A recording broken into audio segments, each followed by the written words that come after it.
Well, the Boston Celtics, who, make no mistake, are historically great this season, were up to their old tricks Monday night as they blew a 30-point lead against the Atlanta Hawks. What?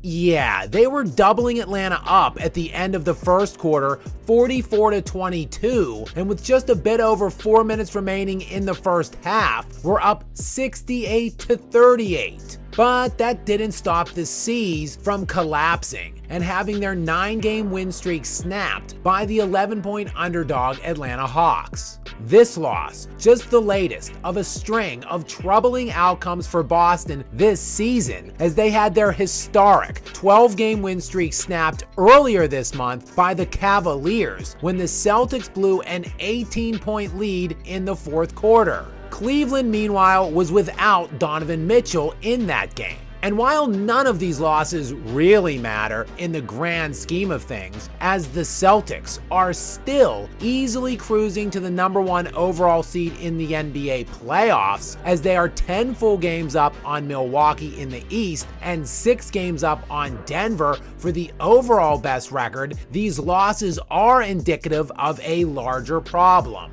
And make no mistake, the Celtics have been historically excellent this season, and it isn't difficult to see why. They were the only team in the NBA last season to have 2 players make either the first or second team, as Jason Tatum made the first team and Jaylen Brown made the second team. The Celtics then decided to part ways with Marcus Smart in the offseason, but replaced him with Drew Holiday, who was All-NBA defensive first team a year ago. Oh, and they added Kristaps Porzingis, who has somehow managed to stay relatively healthy this year while averaging 20 points and 7 rebounds per game on 51% shooting. Not bad for a third option. All of it has resulted in the Celtics producing a historic net margin of differential, which is typically the single best indicator for postseason success. Their plus 11.5 point difference per game is substantially leading the league. For context, the #2 seed in the East, Milwaukee Bucks, are currently at plus 3.7,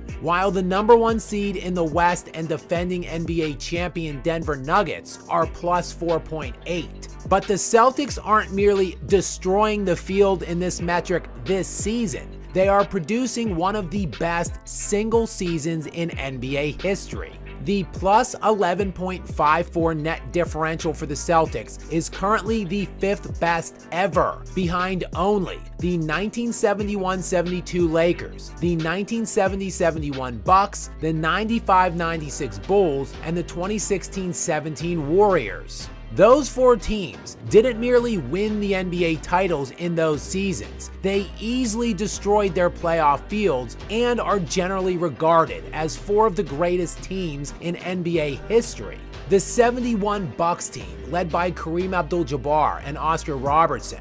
The Lakers team, the famed Wilt and Jerry West pairing that still holds the all-time NBA record for longest win streak of 33 games. The legendary 72-win Chicago Bulls in 95-96 and the Kevin Durant Warriors in their first season together. And this season's Celtics are in that conversation. Yet it certainly doesn't feel like they are on those teams' levels, and it's easy to see why. It's likely because of their outrageous history of taking steamy loads in their pants when the stakes are at the highest.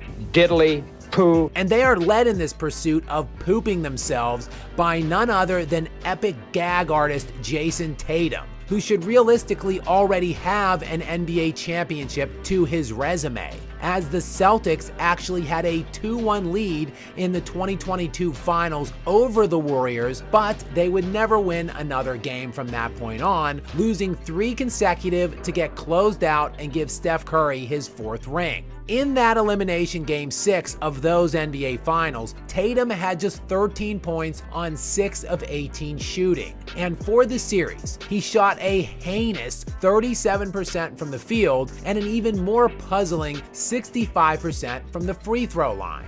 But along for the ride with his all-star pants crapper is village idiot head coach Joe Mazzulla, who was pontificating his way through every post-game press conference a year ago, on the way to helping perpetuate one of the most humiliating losses in playoff history. His Celtics went into the Eastern Conference Finals against a significantly undermanned Miami Heat team who were missing their second best player for the series and were barely 500 in the regular season. But the Celtics started that vomit session off from the jump when they no-showed in Game 1 and got obliterated in the third quarter, getting outscored by the Heat 46-25. The loss set the tone for the series as the Celtics would be stunned at home in Game 2 and then blown out of the building in Miami in Game 3 to fall into an 0-3 hole to the overwhelming underdog 8 seed.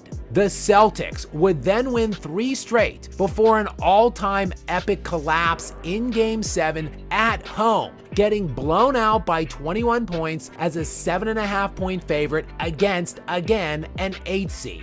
Oh, and back to Tatum, who had 14 points in 41 minutes on 5 of 13 from the field in that winner-take-all. And while Boston looks to be a historically elite team who has been favored to win the title for basically every stage of the season of the last 2 straight years now and counting, they are still that same highly schizophrenic and inconsistent team that is horribly coached by an underqualified and inexperienced 35-year-old, and they will continue to play down to their competition. Fortunately for them, there isn't much standing in their way of at least getting into the NBA Finals, as the East is as thin as it has been since a certain self-proclaimed king was slithering his way around that conference. Sure, the Bucks with Giannis Antetokounmpo and Dame Lillard seem formidable, but speaking of coaches with a penchant for pissing down their leg in high-leverage situations, I give you Doc Rivers, ladies and gentlemen, the all-time leader in NBA history for blown 3-1 leads. The very guy who has lost more potential closeout games than anyone ever. That is ridiculously bad. It really is. And with the Bucks and Celtics seemingly on a collision course in the Eastern Conference Finals, the real winner is all of us, who will get to witness a series play out in a hilarious display of one-upsmanship between Rivers and Mazzulla, trying to determine who can outchoke whom.